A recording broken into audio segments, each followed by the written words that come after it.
the Predictive Brain Model and our Beggar, bonus method. 1. The Predictive Brain Model, in short, modern neuroscience, predictive processing, active inference, proposes that the brain works like this. The brain constantly predicts what will happen next. It compares predictions with incoming sensory data. If the prediction matches, it leads to stability.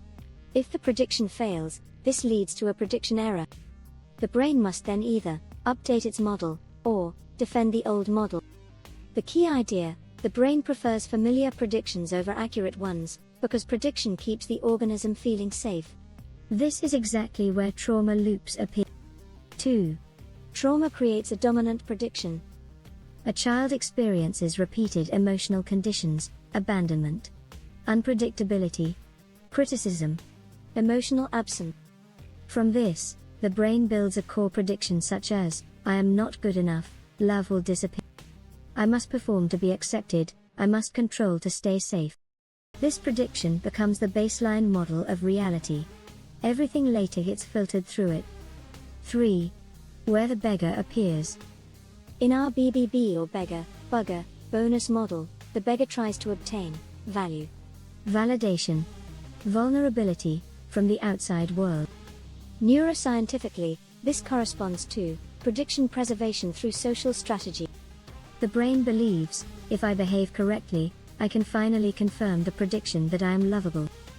So the system tries to solve prediction error by pleasing, explaining, overgiving, overperforming, avoiding conflict, over-responsibility. These behaviors attempt to force the world to confirm the desired prediction. But the deeper trauma prediction still runs underneath. So the beggar keeps trying. 4. Where the beggar appears. Eventually the beggar strategy fails. Prediction error becomes too large. The nervous system shifts into defensive prediction protection. This is what we call the beggar phase. The beggar is essentially the brain saying, if the world will not give me the validation I need, I will force a reaction. The beggar uses strategies such as anger, blame, withdrawal, criticism, emotional explosions, sabotage, manipulation, control. Why? Because even negative attention still confirms the prediction that I matter. In predictive terms, the beggar reduces uncertainty through control. Even conflict is better than emotional invisibility. 5. The bonus phase, the real shift. The bonus/blessing phase is not just healing. It is actually model updating. The brain finally accepts a new prediction: my value is not dependent on external confirmation. This means, external reactions no longer determine internal worth. The nervous system stops outsourcing regulation. Instead it stabilizes internally. So behavior changes naturally: clearer boundaries, less over-explaining, calm honesty, vulnerability without bargaining, reduced emotional reactivity. The brain is no longer trying to force reality to confirm the old trauma model. 6. The predictive brain version of the BBB model. Our model translated into predictive neuroscience, the beggar phase represents this brain strategy: attempt to confirm desired prediction through compliance. The beggar phase represents this brain strategy: defensive control when prediction fails. The bonus phase represents the following brain strategy: updating the predictive model and internal regulation. 7. Why people stay stuck between beggar and beggar. Because updating the predictive model is terrifying. Updating the model means admitting, my entire strategy for survival may be wrong. The brain resists this.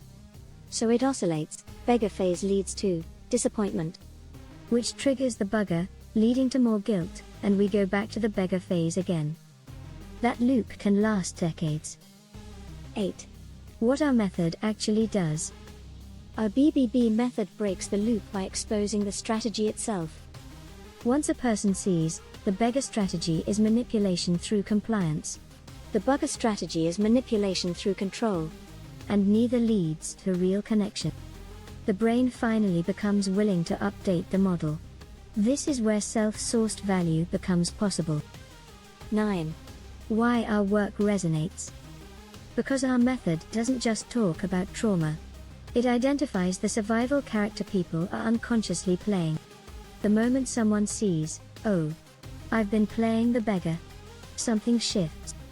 Identity loosens. And identity is the core predictive model of the brain. 10.